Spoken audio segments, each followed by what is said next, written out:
no Hospital da PUC Campinas. E tem um projeto, como ela disse, que é a Coração Curumim. Quem não conhece ainda é só pegar lá no Instagram, que é um projeto que a gente fundou aqui no final da minha residência, que visa apoiar, né, o tratamento dessas crianças com cardiopatia congênita. Então, quem quiser saber mais, é só entrar lá.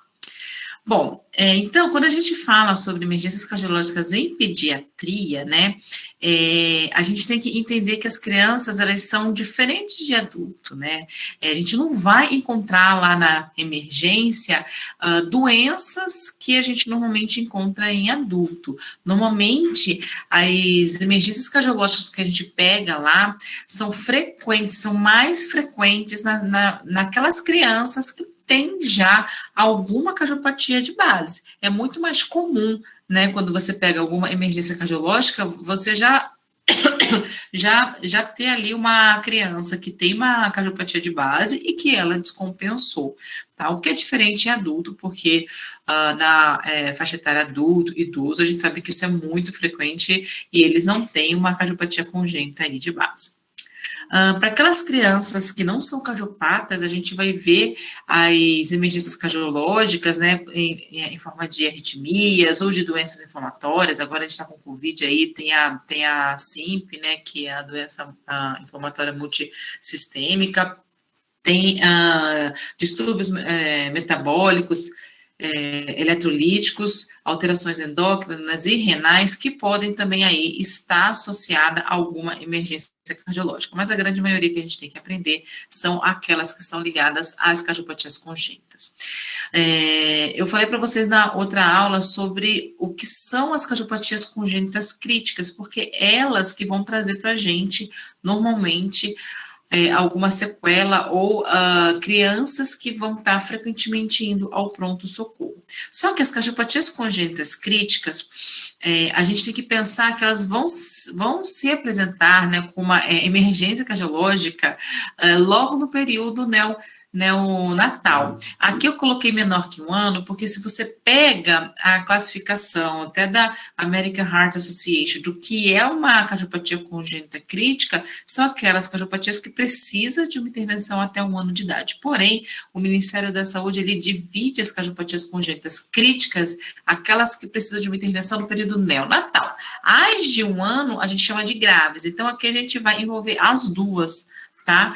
E elas vão se apresentar numa emergência cardiológica como? Em forma de uma insuficiência cardíaca congestiva, com síndrome de baixo débito cardíaco, em forma de arritmias ou crise hipoxêmica.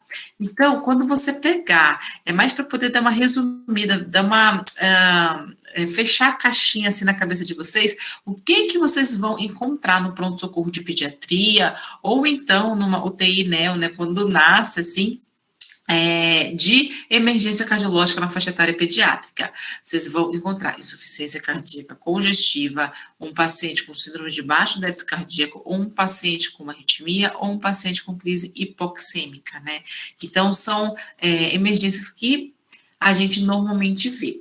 Falando, então, primeiro no período neonatal, a gente vai falar das cardiopatias críticas, que são aquelas que dependem de canal arterial ou de shunt intracardíaco, mas quando a gente refere a críticas, é que elas precisam de alguma intervenção ainda no período neonatal. Então, se eu falo que são cardiopatias que dependem de canal arterial, a gente já viu que o canal arterial é aquele vaso que liga, depois eu vou mostrar aqui para vocês, a aorta pro vaso, né, pulmonar, pro tronco pulmonar. Então, elas dependem dessa passagem de sangue, ou se não depender disso, podem depender do shunt intracardíaco. O que é shunt intracardíaco? É uma conexão do lado esquerdo com o lado direito, uma passagem de sangue, uma mistura de sangue.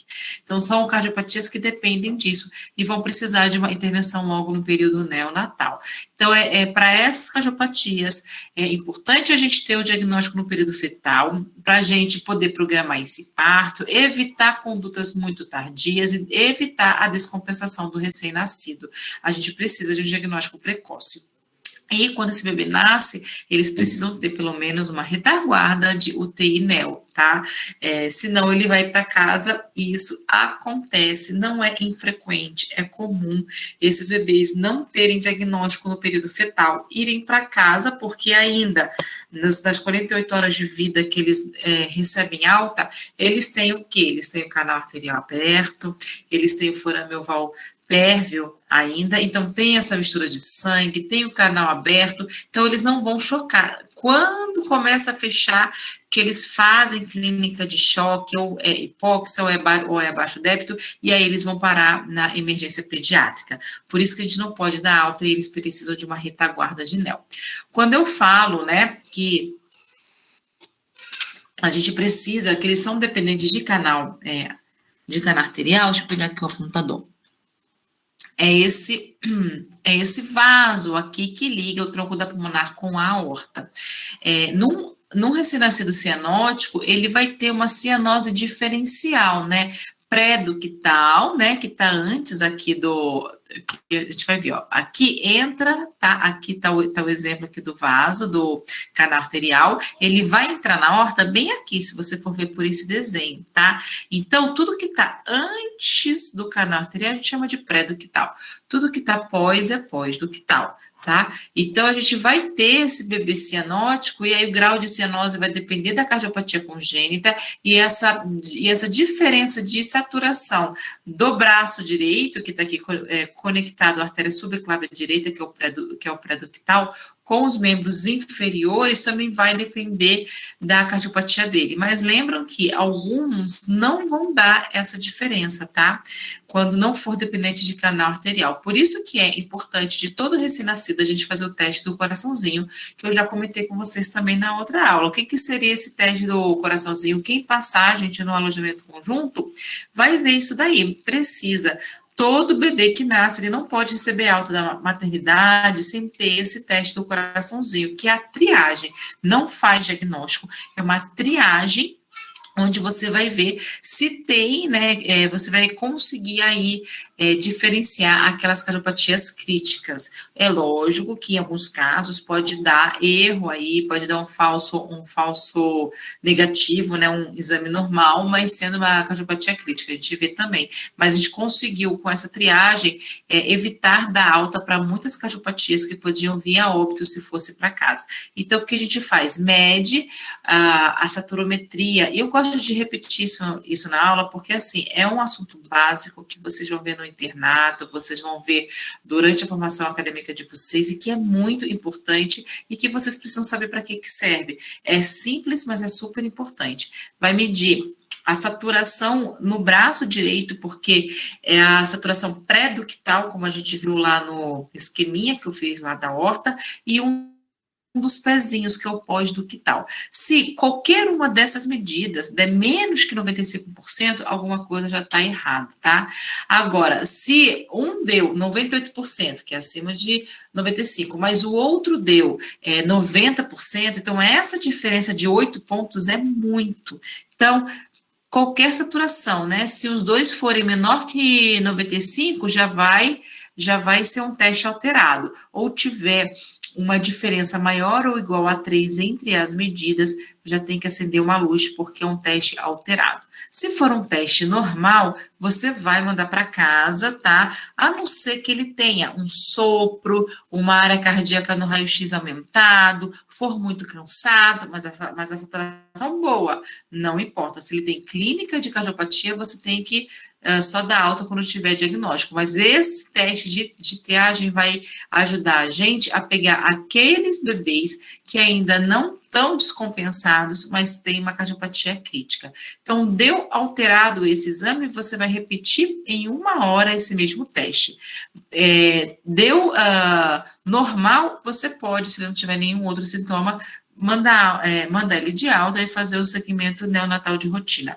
Agora, continuou alterado, você não pode dar alta para esse bebê, tá? Tem que fazer o ecocardiograma ainda na maternidade para poder esclarecer o diagnóstico. Nossa, mas só que na minha faculdade, no meu hospital que eu trabalho, a gente não tem eco. Então, vai ter que encaminhar para um lugar que tenha um ecocardiograma para ele realizar, mas não vai poder dar alta, tem que fazer uma transferência para um lugar que tenha esse suporte, tá? Porque mesmo que você fale assim, mãe, vai embora para casa, mas amanhã você vai para o cardiologista. À noite, ele pode descompensar e você pode estar colocando em risco a vida desse bebê. Lembrar que esse teste tem que ser feito entre 24 e 48 horas de vida. Não adianta fazer no momento que ele nasce, porque a gente sabe que certeza que ele tem um canal aberto, pode dar um teste alterado e vai ser inválido. Então, o ideal é dar bem pertinho da alta mesmo, tá? Quando passar aí dessas 24 horas, tá bom? E aí, no período neonatal, esse paciente, ele vai descompensar, vai precisar de uma assistência rápida. Você pode dividir em 2 tipos, tá? Ou com clínica de baixo débito cardíaco, ou seja, o que significa isso? Está faltando fluxo para o corpo dele, está faltando oxigênio para o corpo dele, e isso pode ser falha de fluxo para aquela aorta, tá? Então, fluxo sistêmico está falhando. Ou você pode ter um paciente cianótico, onde está faltando fluxo para essa pulmonar, para esses pulmões, ele faz um desvio para o lado esquerdo do coração, e aí ele não oxigena. Então, você vai ter basicamente esses dois lados aí de uma clínica bem crítica do seu paciente. E se você deixar evoluir, ele vai evoluir para choque, tá? Nas primeiras semanas de vida. Então, você precisa agir rapidamente.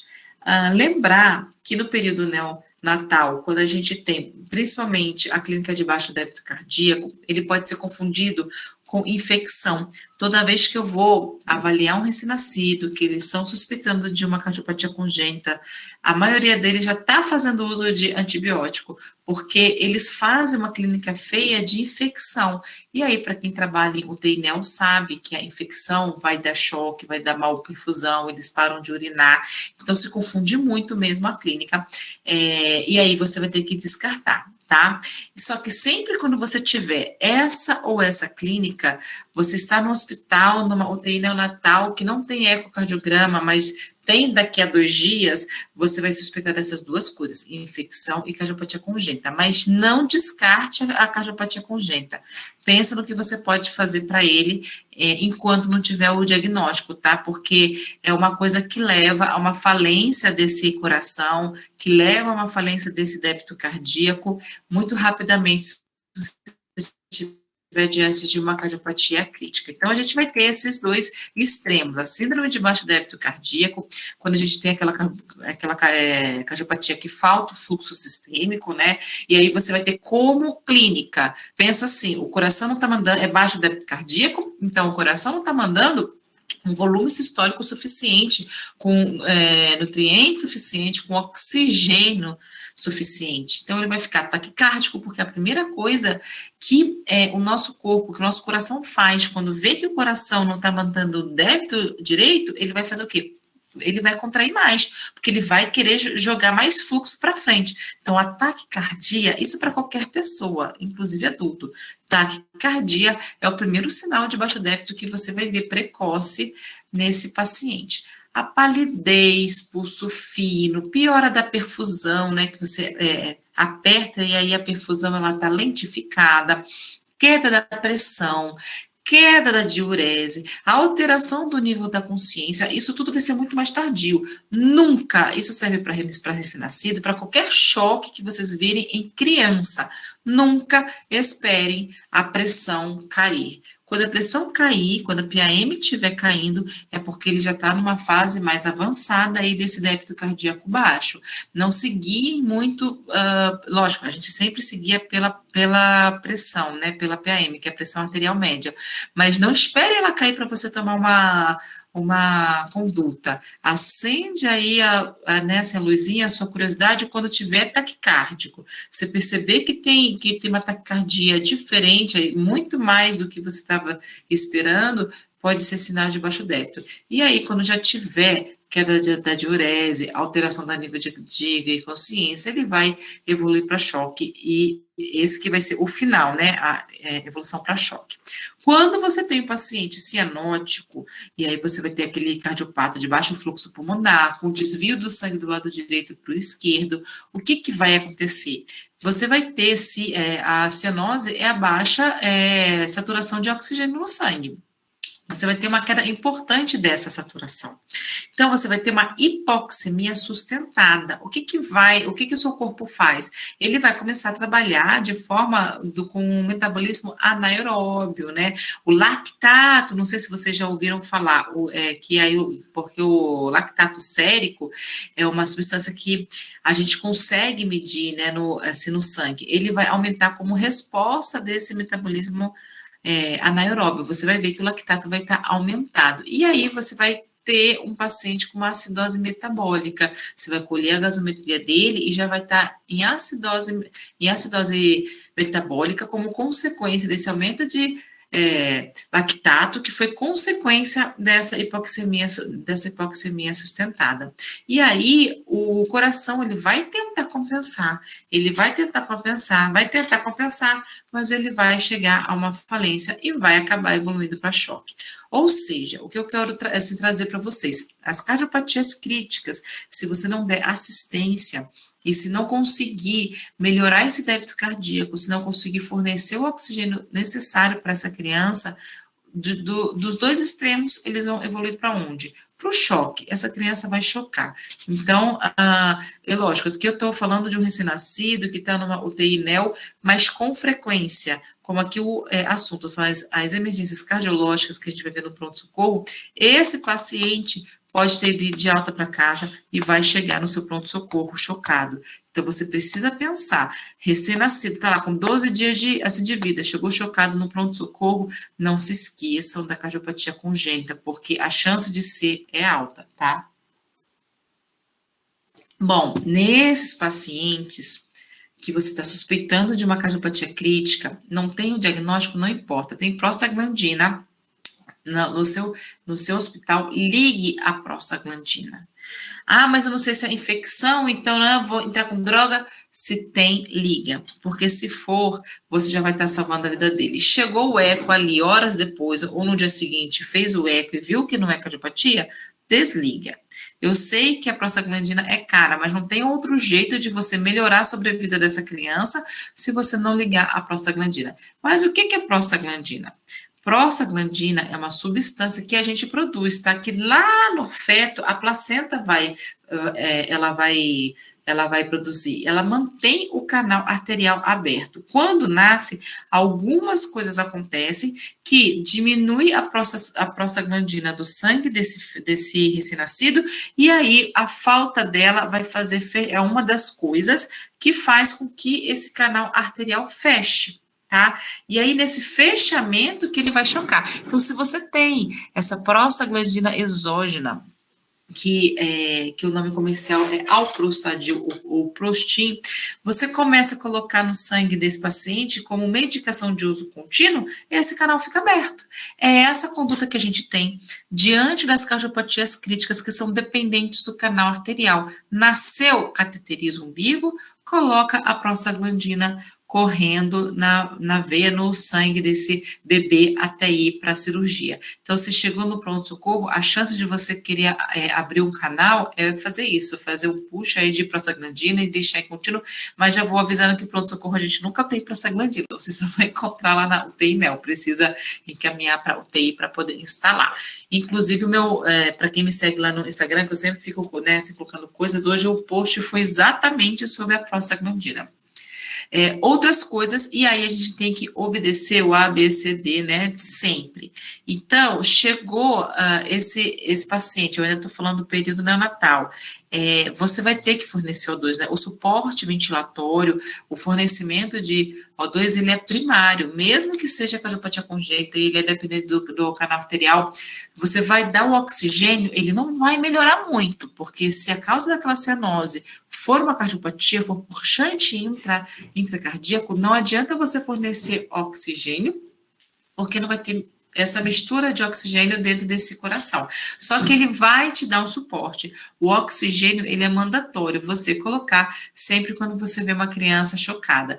Às vezes você precisa entubar, às vezes não. O acesso venoso é crucial em todas as emergências, né, assim, cardiológicas, né, que você tiver. E no caso de recém-nascido, a gente está falando de cateterização umbilical. Nasceu, você ainda consegue ver os vasos lá no cordão umbilical, e aí você vai cateterizar o próprio umbigo, que consegue chegar a um acesso seguro. Esse catéter chega até o coração, tá? Em alguns casos, você vai precisar usar drogas vasoativas, usar inotrópicos, né, como adrenalina, milrinone, dobuta, dopa, dependendo do grau do choque desse paciente. Os diuréticos, muitas vezes são precisos também, até principalmente quando você tem uma cardiopatia de hiperfluxo pulmonar, né, ou uma insuficiência cardíaca.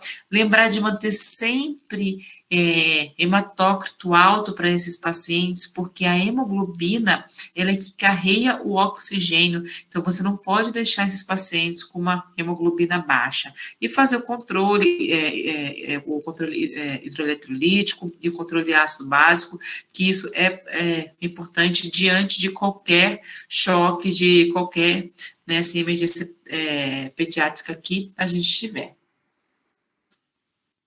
Agora, eu só dei essa pincelada na parte NEL, na parte de UTI NEL, porque lá, quem for fazer NEL, precisa saber dessas emergências que podem encontrar. E esses casos, eles sempre vão vir logo após o nascimento, ou horas ou dias após. E se recebeu alta, vão vir para o pronto-socorro.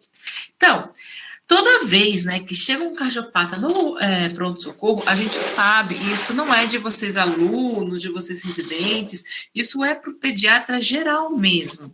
Eu coloco esse videozinho aí do Bob Esponja, morrendo de medo, mas é por causa disso. Chegou um cardiopata, gente, quem está lá na linha de frente fica com medo mesmo, porque não sabe o que pode vir. Às vezes eles até brincam que ele é uma bomba relógio, né? Mas o que eu queria passar para vocês é que não é para ter medo.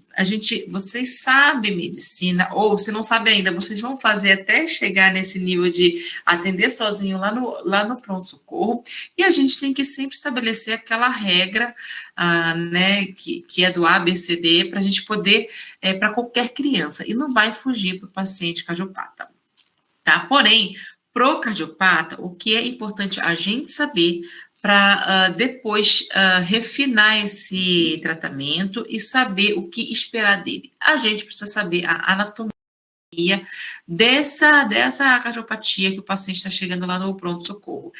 Precisamos entender quando ele pode saturar, precisamos entender quando a gente pode dar volume, quais são os seus alvos, né, de sinais vitais, e se o eletro, né, nossa, esse eletro que eu fiz é o normal para ele, porque vocês vão ver, os cardiopatas, eles têm alteração de eletrocardiograma, eles têm, às vezes, um PET no meio desse septo interventricular, por exemplo, ele pode ter um bloqueio de ramo por conta disso, ele pode ter um QRS mais alargado, então isso daí vai ser normal para ele?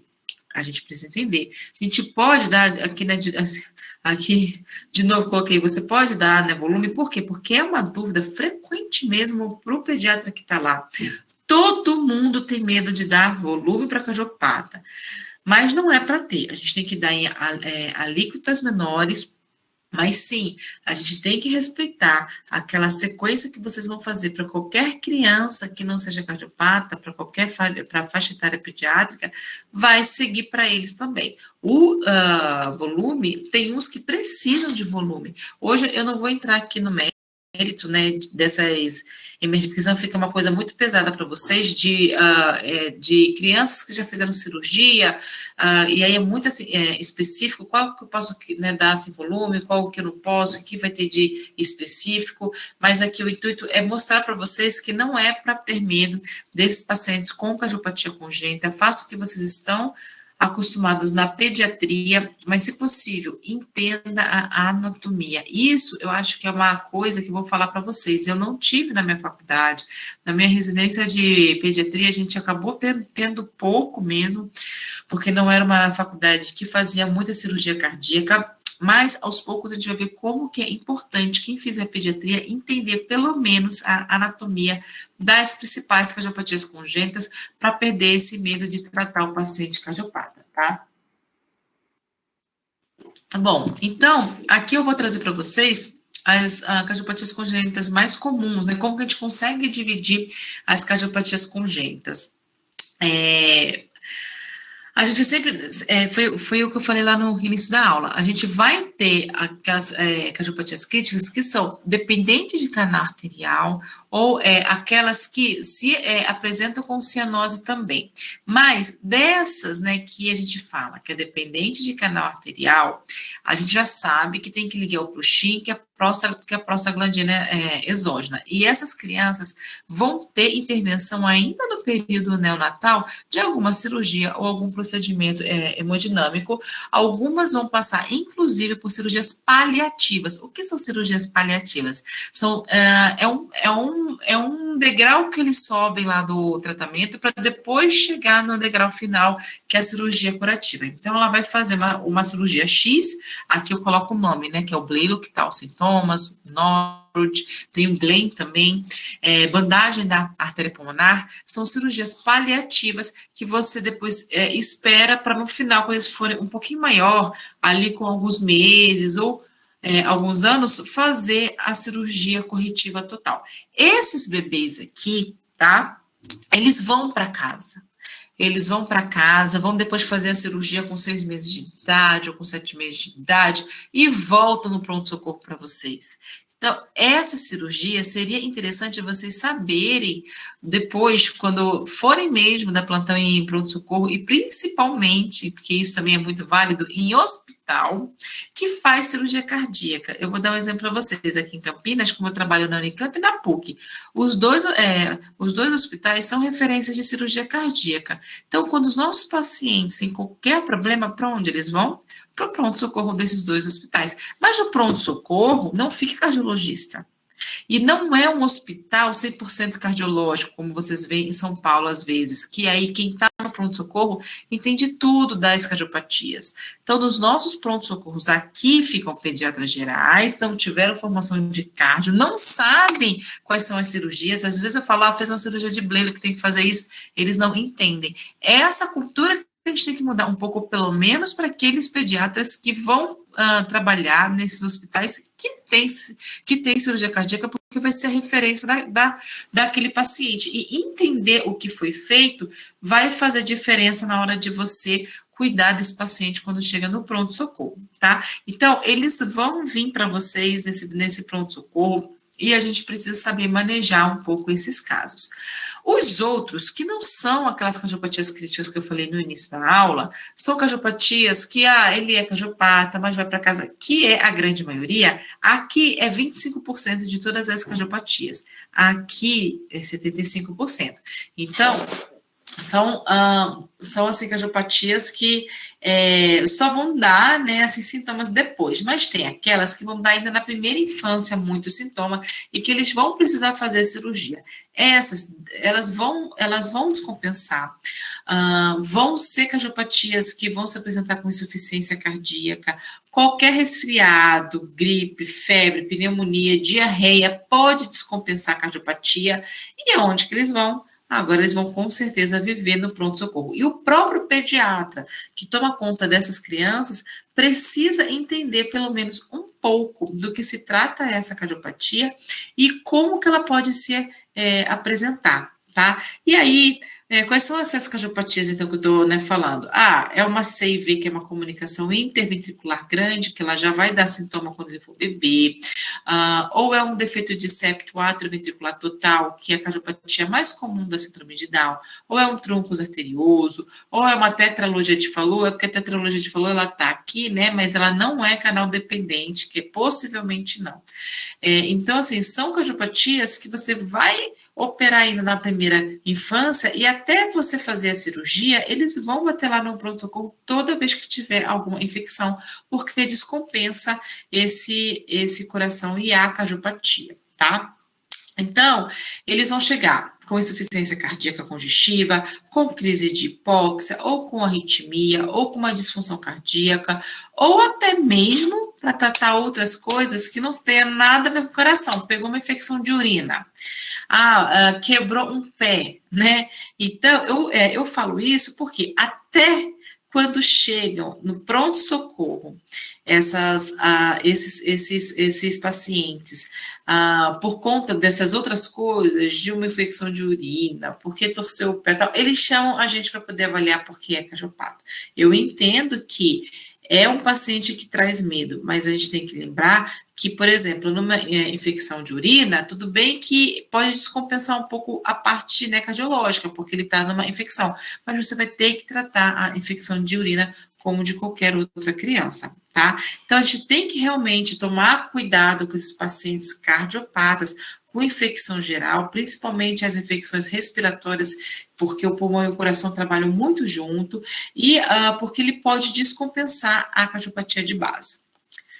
Então, a gente vai falar agora um pouco, agora eu acho que vamos entrar na parte da aula que vocês queriam mesmo, assim, de falar dessas emergências pediátricas que eles chegam, que é a insuficiência cardíaca, a crise hipoxêmica e as arritmias. Quando eu falo insuficiência cardíaca, eu gosto dessa foto porque define bem. É um coração cansado, é um coração que não está dando conta de mandar toda a demanda metabólica e de oxigênio que aquele corpo precisa. E no caso do nosso paciente, não é, às vezes, porque aquele coração já está assim, trabalhando um tempão. É porque, como ele mistura o sangue desoxigenado com sangue oxigenado dentro do coração mesmo, ele manda para frente sangue sem oxigênio. Então, ele tem uma propensão de fazer uma insuficiência cardíaca muito mais precocemente do que as outras crianças, porque ele já não consegue mandar aquela demanda de oxigênio necessária. Essa fórmula aqui, quando a gente fala de insuficiência cardíaca congestiva, sempre quando a gente fala sobre insuficiência cardíaca, a gente tem que ter essa fórmula na cabeça, que significa o quê? Débito cardíaco é igual ao volume sistólico vezes a frequência cardíaca. Pode ser uma fórmula nova para vocês, mas quando assim que vocês entrarem no internato, ou quem já está, né, passando por isso, vai ver que esse raciocínio do débito cardíaco a gente usa muito em UTI adulto, pediátrico, né, ou qualquer lugar que você vai lidar aí com criança com choque, tá? Porque o débito cardíaco é todo aquele sangue que você manda para o corpo, tá? Então, ele vai depender desse volume sistólico, do sangue que você ejeta na sístole e da frequência cardíaca, porque quanto menor está esse débito cardíaco, qual foi o primeiro sinal que eu falei para vocês que demonstra que ele está tentando se compensar? Não é taquicardia por causa disso. Quando percebe-se que esse débito cardíaco está ficando baixo, esse coração ele já aumenta um pouco a frequência cardíaca para compensar esse débito. Por isso que a taquicardia é o primeiro sinal que a gente percebe. E a gente consegue, com essa fórmula, raciocinar na clínica que esse paciente vai ter e onde que a gente pode trabalhar no tratamento também. Então, vai ser uma desproporção, quando a gente fala em insuficiência cardíaca, uma desproporção entre a oferta de oxigênio e o consumo. Quando a gente fala nos bebezinhos pequenos, nas primeiras semanas de vida, a gente está falando das cardiopatias críticas. Agora, quando a gente fala no bebê que chegou depois aí de 1 mês de vida, de 2 meses de vida, a gente estava falando não das críticas que a gente já tem que fazer no período neonatal, mas daquelas cardiopatias graves, que normalmente são as cardiopatias de hiperfluxo pulmonar. E tem também aquelas crianças que chegam no pronto-socorro com miocardite, cardiomiopatia, miocardiopatia dilatada, que pode ser congênito, mas não tinha feito o diagnóstico, ou aquelas crianças que têm arritmia, não nasceram com isso, mas estão fazendo essas arritmias. Quando eu falo de miocardite, é um dos diagnósticos que a gente faz, que a gente fica em dúvida se ele tem problema no coração, ou ele tem, por exemplo, uma pneumonia, né? Porque a miocardite, o que é? É uma inflamação do músculo cardíaco. Então, aqui a gente não está diante de paciente com cardiopatia congênita. A gente está diante de um lactente de 4, 6 meses de idade que chegou no seu pronto-socorro, que ele estava vindo ali com pródromo viral, fazia uma semana que a mãe falava que ele estava um pouco resfriado, tossia, estava fazendo febre e chegou no seu pronto-socorro, taquidispneico, taquicárdico, com estertor pulmonar, caindo saturação e já com edema. Você olha, faz esse raio-x e chama o cardiologista. Olha a jaca, né? Fala, o coração é uma jaca. Olha que jaca que tá esse coração dele. Ele é cardiopata, certeza, porque ele é novinho, ele tá com isso daqui. Ele pode ser, a gente tem que descartar uma cardiopatia congênita, mas isso a gente pode ver em não cardiopatas no caso de uma miocardite, que é uma inflamação do músculo cardíaco, causado normalmente, eu pus aqui o vírus como sendo o principal agente etiológico, e que pode dar isso, tá? Ele deixa o coração dilatado, ele vai ter uma disfunção do coração, fica grande assim, pela dilatação de câmeras que dá isso daí, e fica com esse infiltrado, né? Por quê? Porque o coração, ele não tá batendo bem, ele tá com a função deprimida. O que que faz? Todo o sangue que chega do pulmão não consegue desaguar, então ele meio que fica retido no pulmão e dá uma congestão pulmonar, fica esse raio-x feio, tá? Ele vai ter um quadro abrupto de comprometimento hemodinâmico, com insuficiência cardíaca congestiva, vai evoluir para choque cardiogênico por conta dessa disfunção ventricular. Esse coração não está contraindo adequadamente. E com certeza o seu diagnóstico lá no pronto-socorro, o diferencial vai ser pneumonia, vai ser asma, vai ser uma gastroenterite, porque né, ele pode ter também diarreia, ele vai ter esse pródromo viral. É um vírus, gente, é um vírus que vai causar isso daí.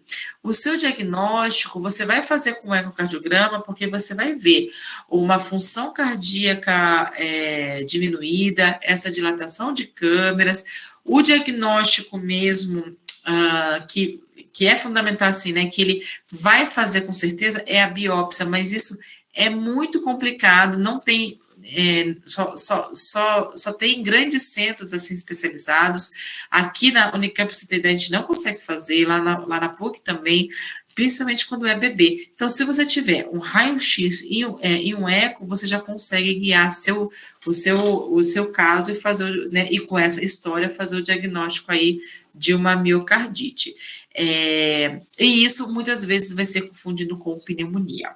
Contando só para poder ilustrar, eu já internei numa UTI pediátrica uma menina que veio encaminhada de 4 anos, passou pelo pronto-socorro, hipótese diagnóstica pneumonia, insuficiência respiratória aguda, internou. Eu estava dando plantão lá na UTI, não era cardiologista ainda, mas estava na residência e eu já sabia fazer eco funcional, pelo menos, né? E eu falei assim, gente, ela tem um coração enorme, um raio-x branco, que horror, parece raio-x de Sara. Fiz o eco e o coração dela não contraiu. Eu falei assim, gente, isso aqui ela está evoluindo com uma miocardite, não é Sara.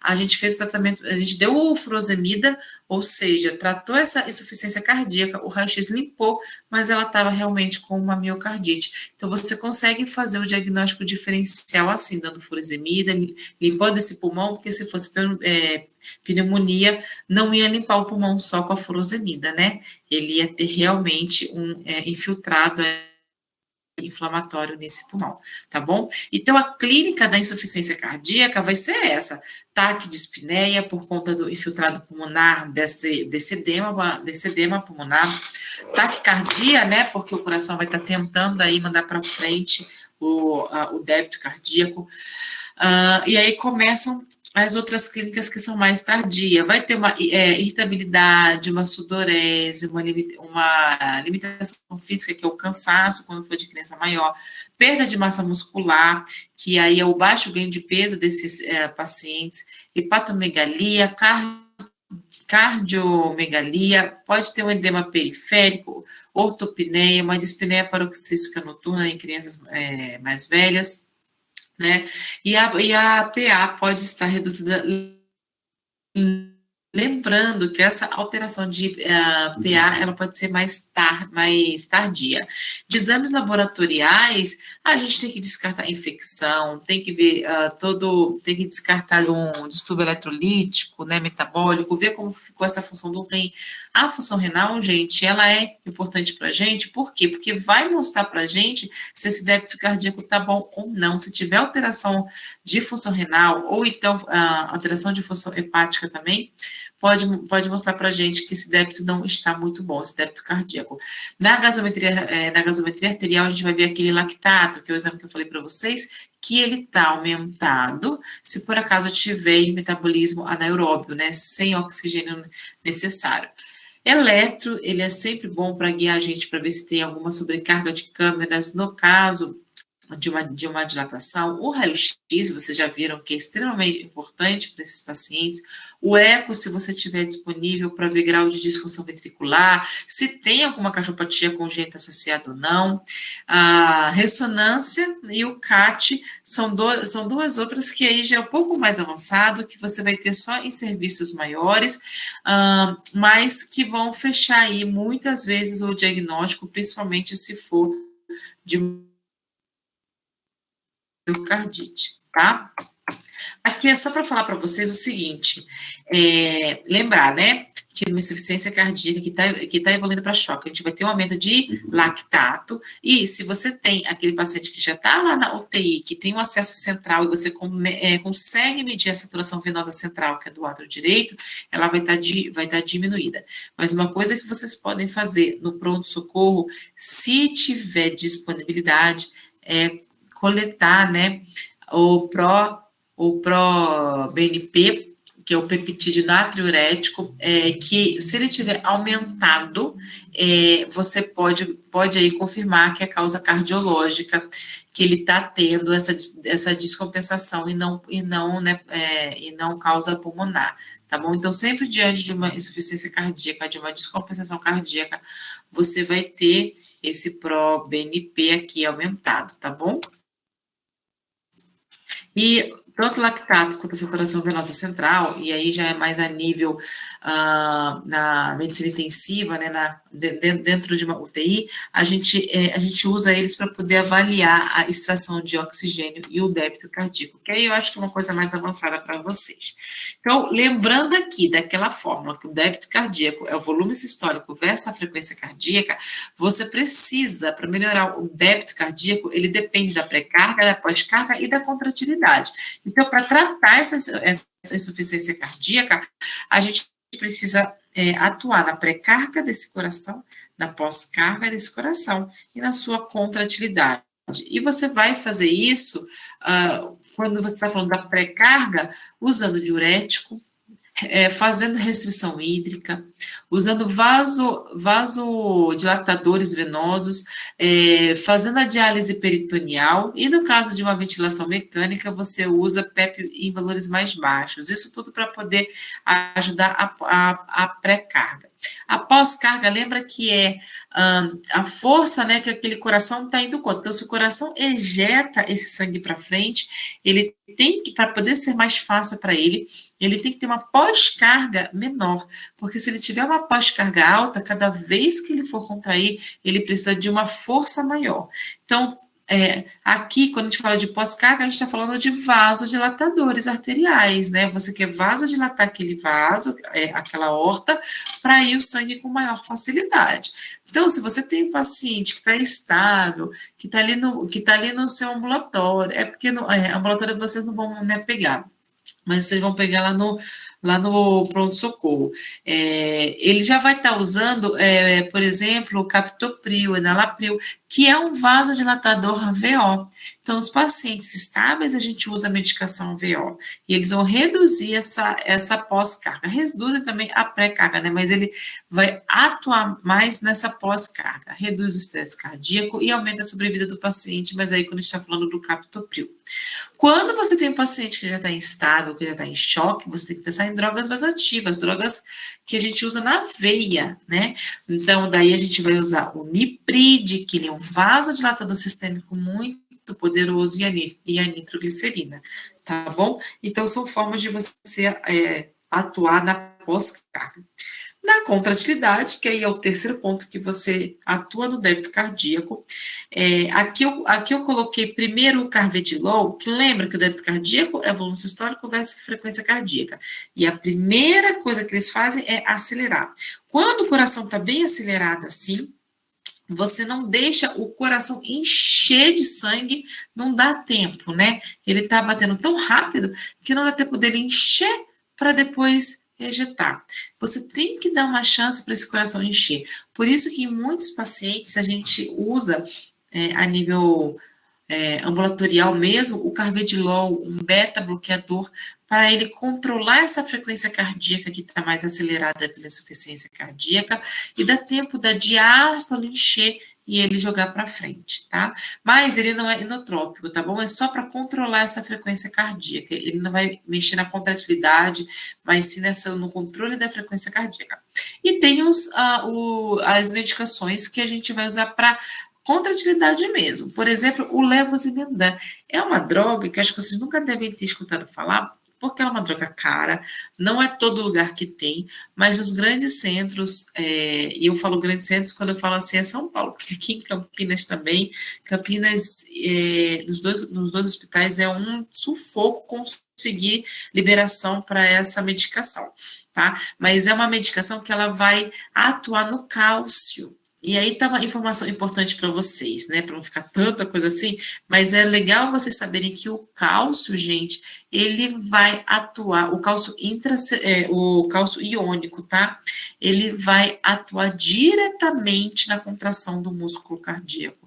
Os nossos pacientes não podem ter cálcio baixo, porque ele atua diretamente na contração dos miócitos. Tá? Então, essa medicação, ela vai atuar na sensibilização do cálcio e tal. Mas é uma medicação que vocês não vão ver com certa frequência. O que é mais fácil vocês verem, né, são essas aqui. Então, se você está numa insuficiência cardíaca descompensada, e você tem, por que aqui a gente divide assim, ele tem arritmia cardíaca, porque pode estar tendo uma arritmia aí associada. Aí você vai ter que sempre evitar drogas arritminogênicas, como é a dobutamina, como é a adrenalina. Então, se você não está com um paciente chocado, mas ele não está fazendo nenhuma arritmia, pode usar adrenalina, pode usar a dobutamina, que são medicações que ajudam na contratilidade. Se ele tiver arrítmico, a gente vai sempre preferir o milrinone, que é uma outra medicação que atua na contratilidade também, tá? Não vou ficar entrando muito aqui em detalhes, outro dia a gente pode marcar aula de drogas vasoativas, porque eu acho que vai ser muita informação, mas é mais para vocês saberem que existem essas drogas que são endovenosas e que vão atuar diretamente na contratilidade do coração, mas aí esse paciente já vai estar na UTI. Vocês começam no pronto-socorro, mas depois ele tem que ir para a UTI, tá? Então, de insuficiência cardíaca é isso. Outra emergência cardiológica que a gente pode ver nessas crianças, né, na faixa etária pediátrica, são as arritmias. E quando a gente fala de arritmia, a gente sabe que elas podem ser primárias, né, que aí vão ser com certa frequência nos pacientes que já têm uma cardiopatia de base ou já têm uma doença do sistema de condução e naquelas que fizeram cirurgia cardíaca, porque de fato elas vão ter motivo de sobra para poder evoluir com uma arritmia.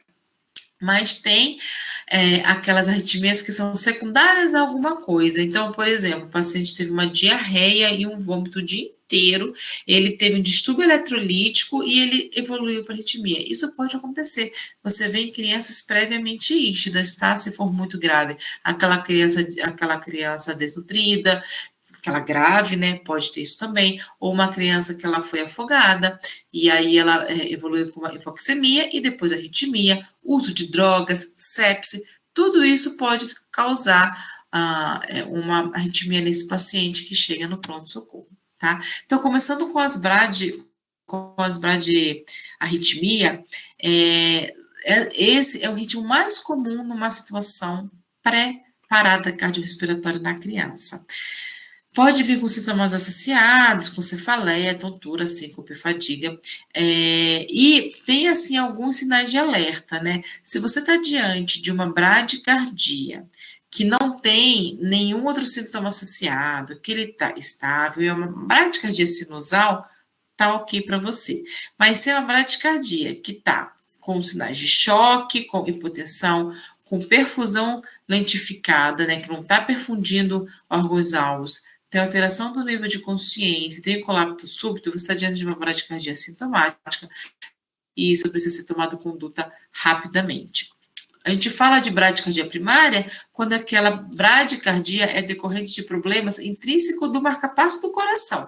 Existe, por exemplo, uma doença chamada doença do nó sinusal, que o nó sinusal, que é aquela célula que é o nó, né, que são as células que mandam esse ritmo cardíaco, existe uma doença chamada do nó sinusal, que ele vai ter falha de mandar esse ritmo cardíaco, tá? Tem os bloqueios atrioventriculares, total, inclusive BAVT congênito, o bebê nasceu com um BAVT congênito, eu tô com um caso desse lá na UTI que colocou marca-passo agora, tem uma semana de vida. Então, existem esses casos como causa primária. Mas o que vocês vão ver também bastante são as bradicardias secundárias, ou seja, o paciente teve alguma coisa que alterou a função normal do coração. Então, hipóxia, acidose, hipotensão, hipotermia, medicações que ele tomou indevidamente. Só que essas aqui vão causar uma bradicardia sinusal, ou seja, o nó sinusal é quem está comandando, mas ele está comandando mais devagar por conta de alguma dessas alterações, tá? E a hipoxemia na criança é a principal causa de bradicardia sintomática. Então, sempre quando vocês forem ver, e isso a gente vê muito mesmo, a hipoxemia na criança é uma das principais causas que levam a uma emergência lá no pronto-socorro infantil. Então, se você estiver diante de uma bradicardia, você vai ter que ver o quê? Como que está a clínica? Tem sinal de hipoperfusão? Como que está o nível de consciência dele? Ele está com sinais de choque? Se essa criança tiver com uma frequência menor que 60 batimentos por segundo e sinal de hipoperfusão, vocês precisam, então, entrar lá no algoritmo do PAUS, né? Então, da parada cardiorrespiratória, que é essa aqui, que eu acho que vocês já viram esse algoritmo aqui algumas vezes, né? Não sei se vocês já chegaram a fazer o PAUS ou não, né? Que a gente faz mais quando está no internato mesmo. Então, se você está diante de uma bradicardia sintomática, frequência cardíaca abaixo de 60, e aí você vê que ele não tá, que ele não tem pulso, que está com a perfusão alterada, vamos então iniciar esse aqui algoritmo, né? Que a gente sabe que tem que checar ritmo para ver se esse ritmo é chocável ou não, se você está diante de um ritmo chocável ou não, né? Se você não estiver diante de um ritmo chocável, você está diante de uma assistolia, então você começa as suas manobras de ressuscitação, pega, né, acesso, lembrar que o paciente já está com oxigênio, né? Pega acesso, dá adrenalina a cada 3 a 5 minutos e aí considera ir para uma via aérea avançada, para uma intubação para esse paciente. A cada 2 minutos, checa se esse ritmo está chocável ou não, e aí faz todo o algoritmo do PAUS. Se ele está com ritmo chocável, você tem que fazer o choque, reiniciar as manobras de ressuscitação, lembrar de pegar o acesso, e aí checar a cada 2 minutos se ele está no ritmo chocável. Continua, faz outro choque, mantém aí as compressões. O que é importante vocês, assim, lembrarem, né? Que as causas da bradicardia, as causas que fez essa criança parar, né? Que fez essa criança ter uma parada cardiorrespiratória, que a gente tem, enquanto está fazendo essas manobras aqui, investigar. Então, é a hipovolemia, a hipóxia, que a gente fala, são os 6 Hs e 5 Ts. Hipovolemia, hipóxia, acidose, hipoglicemia, hipercalemia ou hipocalemia, hipotermia, pneumotórax, tamponamento cardíaco, uso de toxinas, trombose pulmonar e a trombose coronária.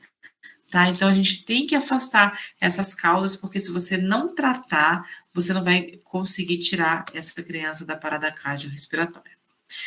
E temos, por outro lado, as taquiarritmias. Lembrar que as crianças, que a frequência cardíaca delas, né, varia de acordo com a idade. Então, se você falar, o recém-nascido está com 150, nossa, muito taquicárdico. Não, ele é taquicárdico para a criança maior. Mas para o recém-nascido, essa é uma frequência normal. Uma pausa aqui só para poder falar de um ponto importante. Os recém-nascidos, eles têm a musculatura cardíaca, o músculo cardíaco, ainda um pouco diferente de um coração maduro. Então, eles vão ter muita dependência da frequência cardíaca para poder manter o débito.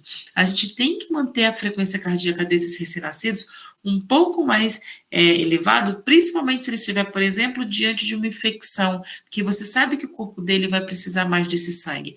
Então, não tente baixar muito a frequência cardíaca de um recém-nascido, porque você vai estar interferindo no débito cardíaco dele, tá? Eles são dependentes muito de cálcio e de frequência cardíaca, tá bom? Mas é mais para vocês verem aqui a tabelinha de frequência cardíaca de acordo com a idade. As taquicardias, como que vai ser a clínica? Isso aí eu vejo até que bastante lá no meu consultório, e a causa de pronto-socorro também, muito mais do que bradicardia, tá? Dá uma sensação de batedeira, de sudorese fria, dor no peito, a criança pequena fala que tá se doendo, tá dando uma coisa ruim, pode ter piora da perfusão. O início dessa taquicardia, você vai ter até melhora de um débito cardíaco, porque lembra que aumento da frequência cardíaca melhora o débito cardíaco, mas às vezes essa frequência cardíaca está tão alta e ela fica alta, assim, né, sustentando por tanto tempo, que vai ter comprometimento depois do quê? Do débito cardíaco, porque a diástole vai estar prejudicada, que é aquilo que eu falei para vocês, que o coração bate tão rápido que não consegue encher na diástole e mandar o volume para frente. Então, isso pode piorar a longo prazo. Se você chegar no pronto-socorro uma criança com uma taquicardia mesmo, de 180, de 170, e você, meu Deus, você precisa fazer alguma coisa assim. Por quê? Em pouco tempo, né, em algumas horas, ela pode evoluir para o baixo débito cardíaco, porque a diástole dela não vai estar sendo efetiva. E quando a gente está diante das taquiarritmias, a gente tem que lembrar, isso aí também faz parte do PAUS, né? A gente tem que lembrar e ver que o seu QRS está estreito ou se o QRS está alargado. No QRS estreito, a gente vai ter quem? Nós vamos ter as taquicardias sinusais e as taquicardias supraventriculares. Os dois são comuns em criança. Quando a gente fala taquicardia sinusal, é que o nó sinusal que está mandando o comando lá para poder bater mais rápido. Então, é um pouco fisiológico, só não é tão fisiológico porque ele está batendo muito rápido, tá? Só que é uma resposta, né, fisiológica do organismo em aumentar aquele débito cardíaco, ou então a oferta de oxigênio. Então, você vai ter uma taquicardia sinusal, por exemplo, diante de um estresse, de uma dor, durante uma infecção, uma febre. A gente sabe que tudo isso aumenta a frequência cardíaca dessa criança. Intoxicação, anemia. Então, são causas de taquicardia sinusal. Tem muita gente que fica, né, assim, muitos profissionais mesmo, médicos, que ficam ansiosos. Ai, mas ele está com uma frequência muito aumentada, que a gente faz. Você já tirou né, componente de dor? Ele está com febre? Ele está anêmico? Será que a gente não precisa transfundir? Então, são coisas que a gente tem que tratar para melhorar essa taquicardia sinusal. E muitas vezes pode ser uma infecção que está vindo, só que ele ainda não fez uma febre e você não triou, tá? Taquicardia supraventricular, o que significa? Que o comando dessa taquicardia está vindo acima do ventrículo. O que a gente tem acima do ventrículo? Os átrios. Só que não vem do nosso sino atrial. Vem de outros locais. Então, ele vai ter um QRS estreito, porque o comando vai estar vindo acima do ventrículo, mas ele vai ter uma frequência cardíaca muito elevada. É a causa mais comum, assim, de comprometimento cardíaco, de arritmia, que tem comprometimento cardíaco na infância. Ele dá sintoma. A criança que tem isso frequente, ela até sente quando vai vir. vem de forma súbita, ela está aqui brincando, de repente, nossa, meu pé tá se doendo, ela começa a ficar com suor frio, começa a ter esse mal-estar, né, esse aperto aqui no coração, e ela já sabe que está tendo essa taquicardia supraventricular. A mãe coloca a mão assim no peito e sente essa batedeira, essa frequência assim, bastante elevada. Se deixar e não tratar, se ele não sumir, logicamente, ele vai evoluir para insuficiência cardíaca e choque por conta dessa questão da diástole que não está ocorrendo. E a gente faz o diagnóstico quando tem uma frequência acima de 180 para criança e 220 para lactentes. Você não vai ver onda P nesse eletro, tá? Ou vai ver uma onda P anormal, só que o QRS é estreito e não tem variação, tá? Eu acho que eu coloquei aqui, ó. Então, um ataque supraventricular, você vê que o QRS ele é bem estreito, você não vê onda P precedindo o QRS, ou é uma onda P assim anormal. Então, se você tiver essa frequência mais elevada, esse QRS estreito, é um ataque supraventricular, e aí você vai ter algumas condutas para você fazer, que eu coloquei aqui no fluxograma para vocês. Então, está diante de uma provável ataque supraventricular, né? Você vê que a história é compatível, que a clínica é compatível, que ela tem uma sudorese, você vê esse eletro, essa frequência mais elevada. A primeira coisa que você vai fazer, e que as crianças que estão acostumadas a ter isso já fazem, é a manobra vagal. Isso você já faz já. O que significa, o que são essas manobras? Você tem que apertar aqui o seio carotídeo, né? Fazer assim que pode ser que reverta e enfiar a cara na água gelada, ou então beber água gelada. Tem criança que faz isso. Mas chegou no pronto-socorro, você não vai jogar água gelada, né? Você já pode fazer a manobra vagal sim, e deve, mas já vai preparar o acesso para fazer a adenosina. A adenosina você vai fazer a primeira dose de 0,1 mg por quilo, com uma dose máxima de 6, e a segunda dose de 0,2 mg por quilo, com dose máxima de 12. Pode até fazer a terceira junto com a amiodarona, se não reverter, de 12 também. Então, é 6, 12, 12, tá? Vai fazer uma cardioversão só se o paciente estiver instável hemodinamicamente. Se não estiver instável, se estiver estável, você vai fazer primeiro a adenosina. E tem uma maneira certa de você fazer a adenosina, que tem que ser bem próxima aqui o coração. Normalmente a gente faz aqui braquial, né? E tem que fazer empuxo para poder ir rápido, senão não tem efeito. Se fizer da maneira errada, é como se não tivesse feito. Ok? Não reverteu com adenosina, você vai fazer o bolo de amiodarona e depois deixa até contínuo se for necessário, vai aí aumentando a dose. Reverteu logo, você não precisa internar na UTI, mas se foi difícil de reverter, precisou ficar com amiodarona contínua, vai ter que subir para UTI, tá ok? Lembrar, se tiver instável, daí tem todo aquele ABCDE, né? Você tem que, às vezes, entubar, vai ter que fazer a cardioversão, e aí é um pouco mais complicado, tá bom? Mas essa aqui é super comum na infância, e o que vocês têm que ter na cabeça é a adenosina e a amiodarona. Basicamente, são as drogas que vocês vão usar diante dessas taquicardias. E tem aquelas taquiarritmias com QRS mais alargado, daí você vai estar aí é mais complicado, você vai estar diante de uma taquicardia ventricular, ou seja, a origem dessa taquicardia não está vindo lá de cima, está vindo dos ventrículos.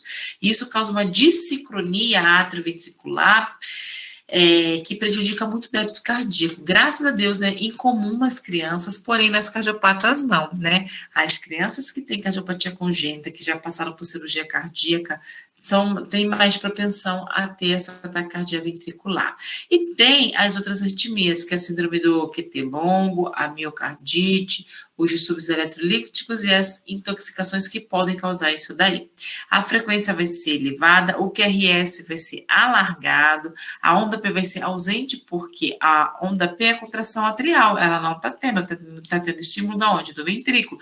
Então, você não vai ver onda P, não vai ter, ou você vai ver onda P desassociada com o QRS, que é a contração ventricular, que não tem relação com o complexo QRS, e pode ter uma onda T com uma polaridade oposta ao QRS. E aqui é só exemplo, né, da monomórfica, que você vê só um exemplo, só uma forma aí desse batimento ventricular, e tem a polimórfica, que é mais maligna, vamos dizer assim, né, que você já tem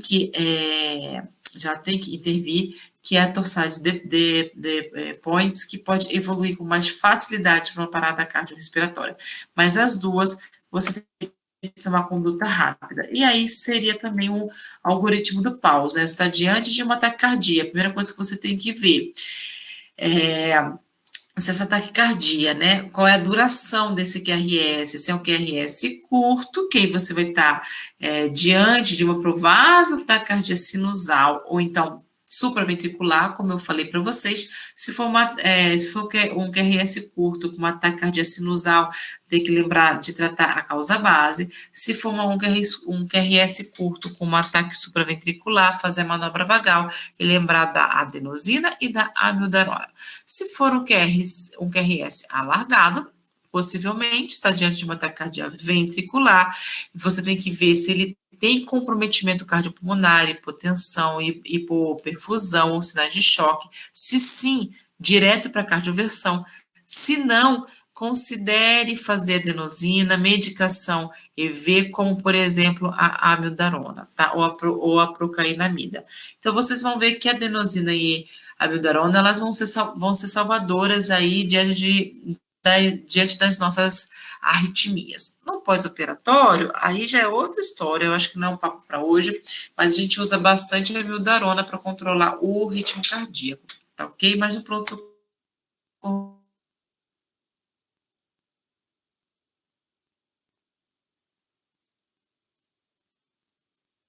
que vocês vão ver, tá?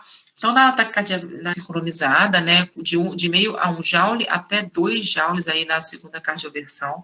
Se não tiver comprometimento hemodinâmico, você vai para adenosina. Fazendo adenosina, você consegue regularizar o ritmo e ver esse, né, QRS. E aí você vai tentar tirar ele dessa TV até com a amiodarona, tá bom? Então, isso que eu queria falar sobre as arritmias. Agora, sei que eu estou já estendendo bastante, mas a gente precisa falar sobre a crise hipoxêmica, que é uma emergência cardiológica que chega bem no pronto-socorro, né, assim, para vocês, que não é raro. Então, quando a gente está diante de uma crise hipoxêmica, o que é isso? A gente tem uma queda abrupta de oxigênio no sangue, por algum motivo, provavelmente cardiopatia congênita, você não tem uma queda abrupta desse oxigênio e o paciente fica roxo de uma hora para outra, tá? Esse oxigênio cai. Quais são as causas? É uma obstrução mecânica ou dinâmica do fluxo sanguíneo para esses pulmões, fazendo com que tenha mistura, né, que esse sangue desvie para o lado esquerdo do coração. Então, você vai ter uma diminuição súbita do fluxo sanguíneo pulmonar. Isso pode acontecer com o fechamento do canal arterial, por exemplo, como eu falei lá no início das cardiopatias críticas, ou no caso das crianças maiores, da tetralogia de Fallot, que tem uma obstrução da via de saída de ventrículo direito, desse fluxo que vai para os pulmões, e preferência desvio desse sangue desoxigenado para a esquerda, ocasionando a crise hipoxêmica. Temos também o fluxo, né, pulmonar aí diminuído, tem pouco fluxo pulmonar, que são casos de outras cardiopatias mais complexas, como a atresia tricúspide, TGA, ou o ventrículo direito único com a estenose pulmonar. Na tetralogia de Fallot, que é o mais comum de fazer crise hipoxêmica que vai para o pronto-socorro, o que acontece? A tetralogia de Fallot, ela tem 4 alterações. Tem a aorta, que cavalga bem o septo interventricular, então ela recebe sangue desoxigenado e sangue oxigenado dos dois. Tem uma hipertrofia de ventrículo direito, uma estenose pulmonar e uma CIV. Tá vendo? Isso daqui é a válvula pulmonar, tá pretinha, isso está estreita. E esse aqui é o infundíbulo, é um músculo que pode estar hipertrofiado também. Numa crise de hipóxia, o que acontece? Essa válvula quase não recebe fluxo porque esse músculo ele fica hipertrofiado. O sangue que está aqui no ventrículo direito não consegue passar para cá. O que acontece? Ele não consegue passar para cá, ele desvia para a esquerda. Se desvia para a esquerda, para onde que ele vai? Para a aorta. Essa aorta recebe muito sangue sem oxigênio, então, tá? Por isso que é uma crise. É bem na hora de fechar esse músculo, esse infundíbulo. Então, a gente tem que fazer medidas para abrir isso daqui, porque senão o fluxo não vai para frente. Por isso tem esse desvio. Então, é uma hipóxia de início abrupto. Isso vai reduzir o conteúdo arterial de oxigênio, vai ter um transporte, uma oferta inadequada desse oxigênio para os tecidos. Esse indivíduo vai fazer uma acidose metabólica, vai aumentar aquele lactato que eu comentei com vocês no início da aula. Isso vai trazer uma disfunção de órgãos e sistemas e vai levar a criança a óbito se a gente não reverter. Então, precisa reverter. O que pode desencadear essa crise hipoxêmica que eu expliquei para vocês? Febre, calor excessivo e sedação, o que vai fazer? Vai diminuir a pressão arterial sistêmica e vai favorecer esse desvio de sangue que eu mostrei lá para vocês, da direita para a esquerda. Esforço físico, taquicardia, vai ter um aumento de consumo de oxigênio e pode fazer espasmo daquele músculo que fica na saída do ventrículo direito, que estava lá no desenho também. Digoxina, o uso de catecolaminas faz a mesma coisa. A poliglobulia pode aumentar a resistência do fluxo tecidual e a anemia também pode desencadear. São todos fatores desencadeantes para essa crise de hipóxia. O aumento do consumo do oxigênio, o espasmo infundibular, aumento da resistência ao fluxo tecidual, vai trazer para esse lado aqui, vai diminuir o oxigênio, vai diminuir o pH, porque vai aumentar o lactato, vai aumentar a resistência vascular pulmonar e vai aumentar o shunt direita e esquerda. Shunt que é o desvio de sangue do lado direito para o lado esquerdo, que vai pegar o caminho da aorta. E isso vai desencadear o quê? A criança fica com menos oxigênio e ele fica num ciclo vicioso. Então, a gente precisa tirar esses fatores desencadeantes quando a gente está diante de uma crise hipoxêmica. Primeira coisa que você vai fazer é dar oxigênio para essa criança, porque o oxigênio, ele vai vasodilatar o pulmão, vai diminuir a resistência vascular pulmonar e você vai conseguir fornecer